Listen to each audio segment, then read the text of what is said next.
Hey guys, what's going on? It's MajiinBae. Welcome back to the channel. As of the time of this posting, I'm currently in Charlotte playing in the Flesh and Blood Nationals tournament, but I wanted to get this out to you before the patch comes, or at least a couple days before the patch comes. That way you guys can actually use it. This video is going to be a pretty short video, no editing or anything, just me talking to the camera, showing you some deck lists, and talking about what I think the 3 best decks to play on ladder are right now. I'd like to start doing this content about once every 2 weeks, probably, right about every patch cycle, just to keep people updated. And then when they ask me on my stream, hey Bae, what should I play to rank up, I can just send them this link instead of repeating the same thing every single time. So starting off, the first deck is currently, I believe, the most popular, most played deck in all of Masters. This is Gangplank Sejuani Plunder.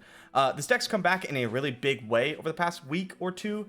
It has a phenomenal Pirates matchup, and because of that, and another deck that I'm going to bring up later in this video, also beating Pirates, I would not recommend playing Pirates. 2 weeks ago, it would have been my first recommendation. Now it doesn't even make the list. I think Plunder is a really good choice. People are very familiar with the playstyle of Plunder, so it's pretty easy to pick up.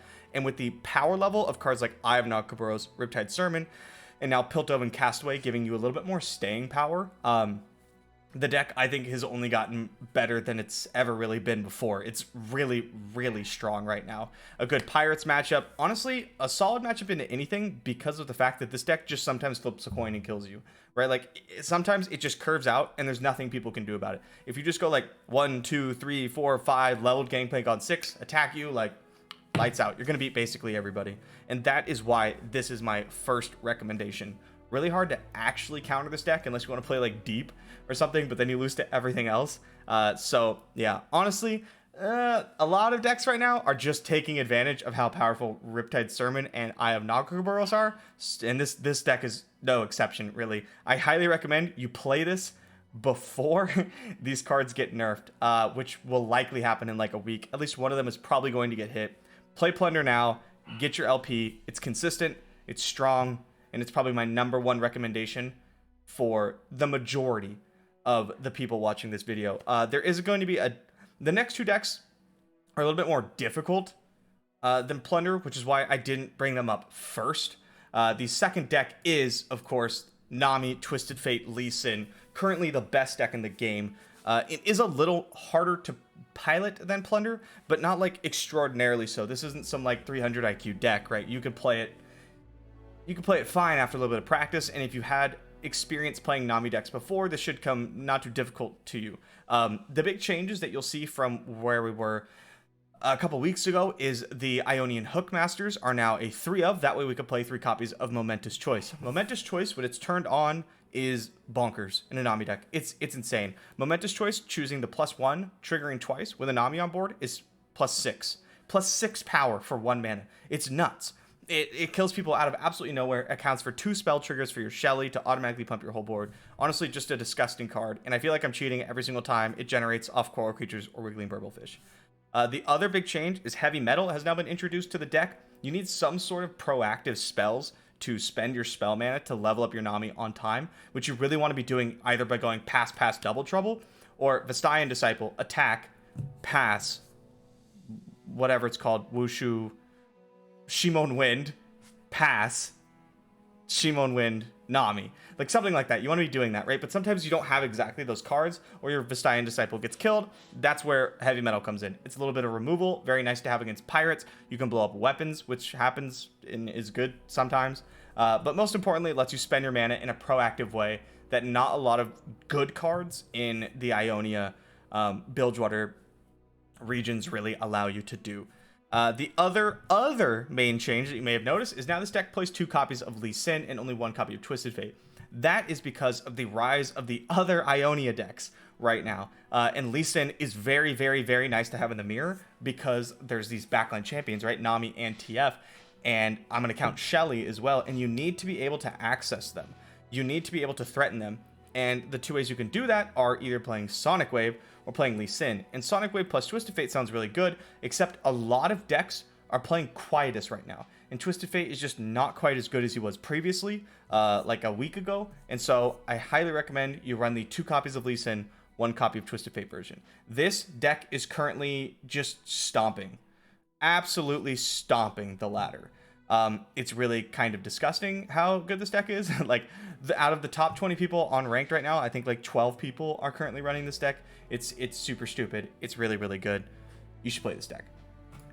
All right, last but not least, I've been playing something very similar to this. Only a couple cards are different. I am running a third copy of Yordle Captain. I am not running Shadow Isle's Tellstone. I'm running a couple more pings in the form of Unspeakable Horror, and then I'm running another copy of The Box, and a third copy of Quietus, I believe.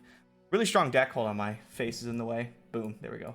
Also, Cut Eclectic Collection. It's not really necessary in this deck. But what this is Heimerdinger Norra Control. This deck does require a little bit more experience to play.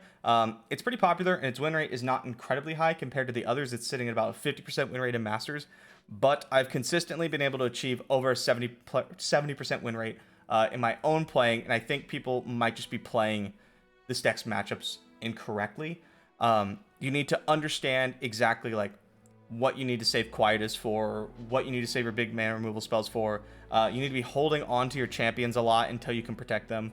I found often in Quietus mirrors, this is what's won me a lot of games, is Yordle Captain. You want to play first before you play either of your champions, because you don't ever want them to be vulnerable to Quietus, right? And so on Conchologist, I'll take any spell that pumps my unit's health. It can be Cloud Stance. It can be the one that makes things a 3/3, right? Like anything that gets things above Quietus range is insane, because then when you slam your Heimerdinger, they Quietus, boom, you pump it, and now their only option to kill Heimerdinger is a 6-mana spell, Minimorph or Vengeance. And if they put Vengeance on the stack, you get to respond with a bunch of stuff, make a bunch of turrets, and you're ahead. I really like this deck. I think it's really fun. I honestly think like its only not great matchup is probably like Ionia Lee Sin, the Nami Lee Sin deck, because that deck beats basically everything, and I do win the matchup a lot, but it is always close. Yeah, so this is the control deck of the format right now. Again, I would be a little wary of just like jumping in and expecting to get wins. It is not the easiest deck to play. It does take a bit of practice, but I think it's really fun, and I think that it is not very likely that any of this deck gets nerfed. Maybe Hate Spike, probably not Quietus, but like maybe it gets like a mini slap on the wrist. So I think learning the deck now will pay off later when it comes time for seasonals, or you want to continue playing ranked in the next patch, anything like that. Some other decks to keep an eye out on are Pirates. It still exists, honestly, but all three of the decks that I've named crush Pirates. Like Ionia Nami's probably the deck that has the closest matchup against Pirates, and it's like really not that close. I think it's probably like 60-40 for the Anami deck. You play like 3 copies of Tellstones, which gives you a health potion, right? It can be really hard for your opponent to like really stick anything big. You do run Deny, and you see a lot of cards. You get on the board actually really easily with things like Coral Creatures and Double Trouble and now Hookmaster. It's tough for them to like just run you over, and so you don't really have to worry about it anymore. So yeah, Pirates still exists, but it's on the trend down. Akshan Lee can be tough for all these decks to deal with. I kind of enjoy the matchup from this as long as you hold a ping in your hand, because you need to understand that you'll probably have to ping off the Spell Shield after Akshan's second landmark flipped, try to put pressure on them, because you can't give them all the time in the world, or they will find what they need and they will kill you.